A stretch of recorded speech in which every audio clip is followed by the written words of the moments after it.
Good morning বন্ধুরা, SS ব্লগে সবাইকে স্বাগত। আশা করি সবাই ভালো আছো, আমিও ভালো আছি।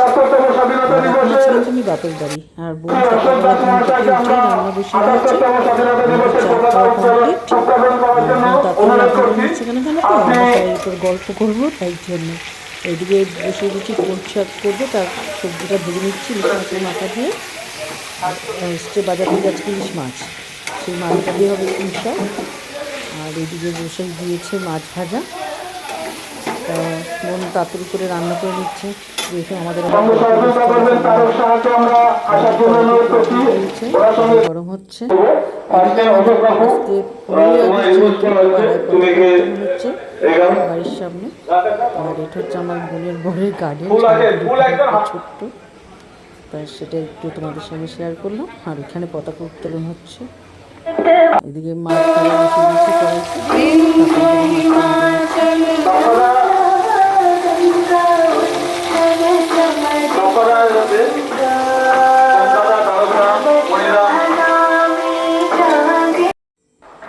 আর আমার মা তো খুব অসুস্থ, জানো বন্ধু তোমরা সবাই। এই জন্য মা মানে হাঁটতেও পারে না। ধরো আমার খুব কষ্ট হাঁটতে, তাই জন্য মাকে নিয়ে আসলাম ঘরে, যে খাটে বসে। খুবই অসুস্থ, যে মানুষ দৌড়িয়ে বেড়াতো সে এখন মানে আমাদের উপরে ভরসা। আমি মাকে দেখি, উনি থাকে ওর সঙ্গে। তার জন্য আমি একটু নিশ্চিন্তে থাকতে পারি, যেহেতু বোন আছে দেখে। আর এইদিকে মাকে বসালাম, যে তুমি বসো না, আমি ওই খাওয়াতে নিয়ে আসি।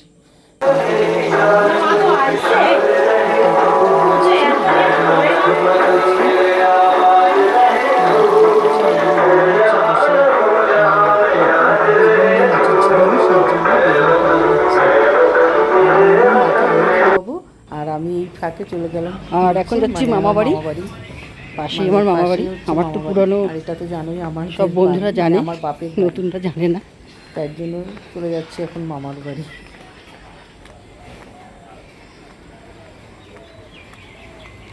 আর এটা কিন্তু আমাদের বাড়ি।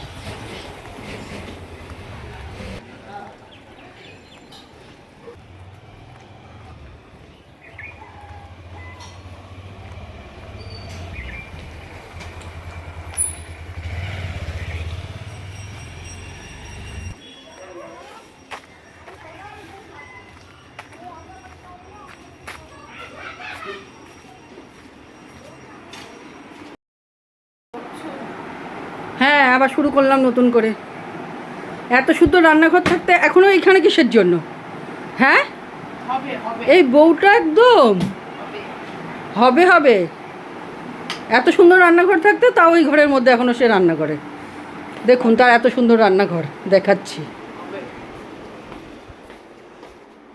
আর এটাই হচ্ছে আমার মামার বাড়ি।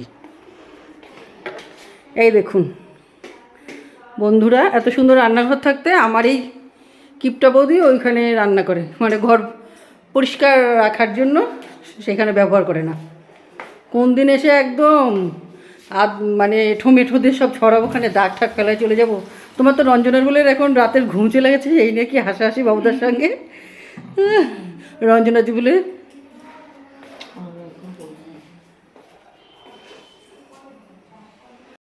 আমার উপর আসেনি।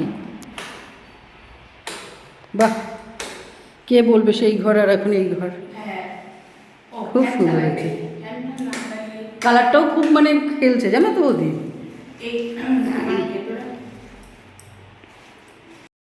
আর এখন যাচ্ছে একটু উপরে, কারণ মামি আছে, একটু দেখা করে আসে। বাহ, গাছগুলো তো ভালো, কি দারুণ লাগছে, মনে হচ্ছে কি প্লাস্টিকের পাতা একদম। দেখো খুব সুন্দর হয়েছে ওই গাছগুলো, দারুণ। ও মামি কোথায়, ঘুমাও নাকি? থেকে ঘুমাই তো ছিল। আচ্ছা, চা খাবি? হ্যাঁ, গুড্ডু ছুটি আজকে। না, শুক্রবার হলে আসতে পারতো। মানে শনিবার যদি হতো তাহলে শুক্রবার ডিউটি করে শনিবার রবিবার ছুটি, রোববার আবার বিকালে চলে যেতে পারতো।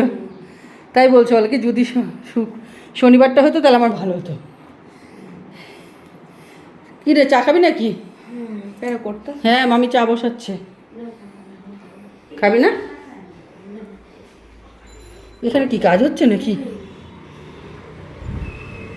এ বাবা, ছাদে জল জমছে, সে তো যাবই না। টবগুলোর কি অবস্থা হয়ে গেছে বল। বাহ, গাছে তো ফুলও ফুটছে সুন্দর সুন্দর। আবার চন্দ্রমল্লিকা তো মরেনি এই গাছটা।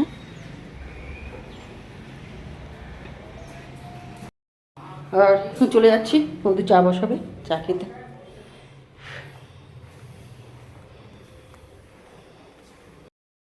এইদিকে মামি করবে ম্যাগি, তাই বলছি যে সাথী যাস না, ম্যাগি খেয়েই তারপরে যাবি।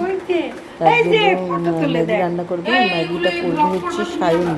ওই সায়নী হচ্ছে আমার দিদির মেয়ে, দিদির বিয়ের ব্লগও তোমাদের দিয়েছিলাম, তার জন্য। আর এই যে ছোটদা ঘরের মধ্যে ঘুরছে, বলছে বস, ম্যাগি হবে, খাবি তারপরে যাবি। আর ওদের এখানে আসলে না একদম যেতে চায় না। এখানে যে ঢুকেছি আমি, না হলে 2 ঘন্টা পরে তো বাড়ি গেছি। ম্যাগি হলো, তারপরে সবাই মিলে খেলাম, গল্প করলাম। তারপরে বাবুদা আসলো, মানে মামার বড় ছেলে, এটা ছোট ছেলে। ভাগ্নিকে কত ভালোবাসে, ভাগ্নি ম্যাগি করছে দেখে মামা, বড় মামা হাওয়া দিচ্ছে ভাগ্নিকে। এরকম ভালোবাসা দেখবে মামা ভাগ্নির ভালোবাসা কত। আর বাঁচবেই না কেন, ছোটোর থেকে এখানেই বেশি মানুষ এই ভাগ্নি। আর এসছে শ্বশুরবাড়ির থেকে, এদের জন্য বড় বাবা হাওয়া দিচ্ছে, আর ছোট বাবা বসে বসে হাসছে। আর কি কত আদর। টাকা শোনো আমাদের, শুনো।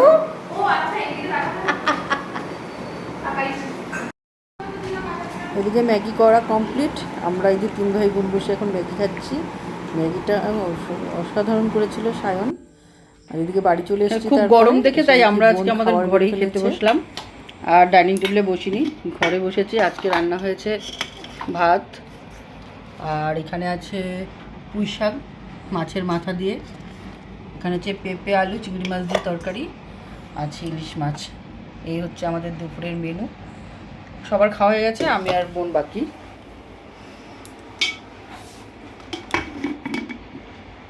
দেখো আরো দূরে যাচ্ছিস, কাছে দেখ কে ফোন করছে, মনে হয় সায়ন। বল।